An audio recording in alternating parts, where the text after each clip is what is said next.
did me dirty. That did me dirty. When I was such a good girl. I am such a good person. And I'm not, you don't even have to believe that, man. Just trust for yourself. Follow me. Watch me.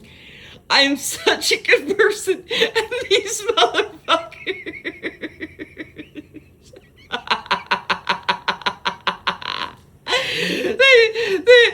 they tried to fucking sell me out. Thinking I was gonna be trafficked, thinking they're gonna traffic me because I was the most popular person on Facebook, gonna fucking traffic me. Who in the fuck? Literally, I'm on one of those laughy drug things tonight. Who in the fuck do you think you are, nigga? Oh, the best you can do, and I'm taking this from Pawn Shop. The best I can do, put a bullet between your eyes. Come shoot me. Just come shoot me. Put me out of my misery, baby. Please, come put me out of my misery. Shoot me between my eyeballs. That's the best you can fucking do.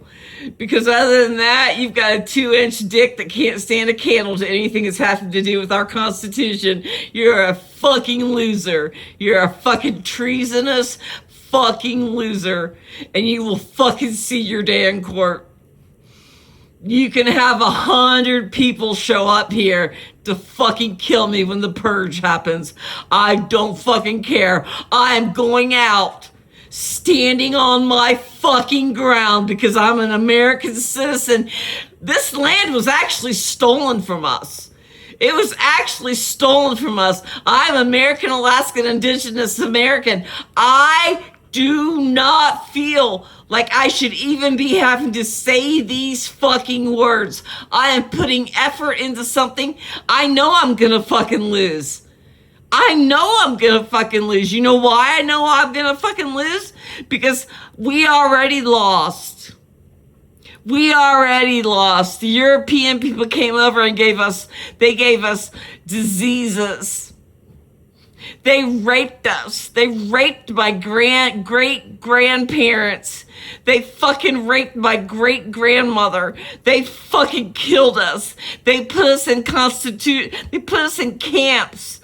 And then now, have you ever been on an indigenous Alaskan Native American land? Have you ever been there? Have you ever taken the time as an American to go and study and see how they live now? They live like shit, and the government feeds them drugs. The government literally feeds them drugs to subdue them so they don't speak out. That's what they're doing to us right now. That's what they're doing to us. They literally are. I was on Vyvanse for my ADHD and my autism like 3 months ago, and I quit taking it. Before I stopped taking that, that's when all that shit happened in my old apartment. It's literally when it did. And they knew. And now I know. Another thing that came to light to me. Okay, so I've noticed, the last 3 times I went in to see my psychiatrist, my psychologist, that she's like, oh, we've got so-and-so here, Beverly, Betty, so-and-so, JoJo committee from IU. And she wants to sit in and listen. I didn't think nothing of it. I was like, oh, okay. And then another thing I noticed, when I go in to see my psychiatrist, at the end of January, it's past January, and it wasn't before that. Nothing had happened before that. It was past January. I went in there. I am not fucking kidding. I am not lying to you guys when I say this. There was literally a 4-page document that I had to sign when I went in there to reassign for the new year. I'm fucking kicking myself in the fucking ass. I'm going to drive down there. I'm just too scared to leave my fucking apartment for some reason right now. But when I get down there, I'm literally going to go in there and ask them. First off, I need a copy of those 4 pages of documents that I signed, because when I got to reading about gang stalking and MK Ultra, COINTELPRO, and all the things that the government are doing to you, they will pinpoint people out, and these are situations they'll pinpoint you out for. If you've ever been to prison, which I have, I'm not ashamed of it at this point. I did my time. I literally did my time. And when I was in prison, I wasn't just in there like sleeping and reading books all day and ignoring life. I was literally the mom of that whole fucking segregation on my side. If there was a girl there, she was desperate. She hadn't had no money. She couldn't even get a sugar to put in her coffee. I gave her fucking 5 sugars. And I'll tell you what, there's very few women there. And I had somebody call me that I worked for, because I was one of the few people that was allowed to go outside of the prison to work. I worked at the, what was it called? It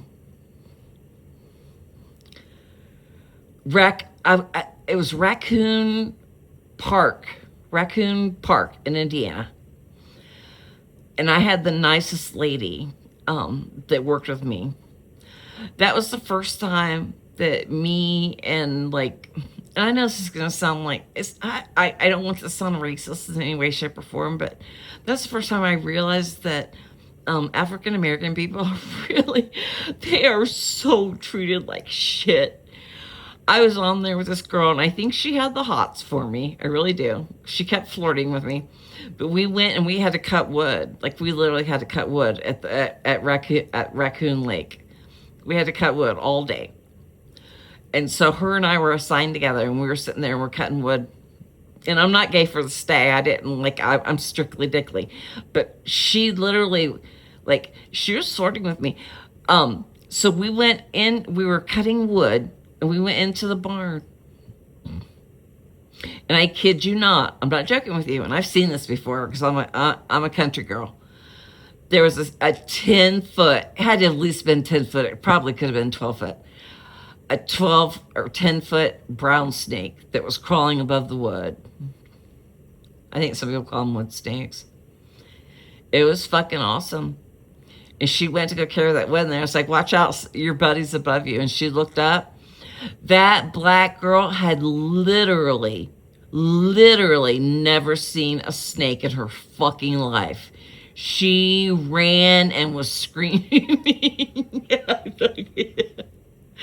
fucking loved it. I didn't love it, but it was fucking funny.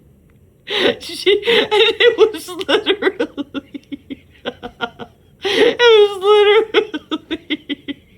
slithering. It was slithering across the top of the woodshed.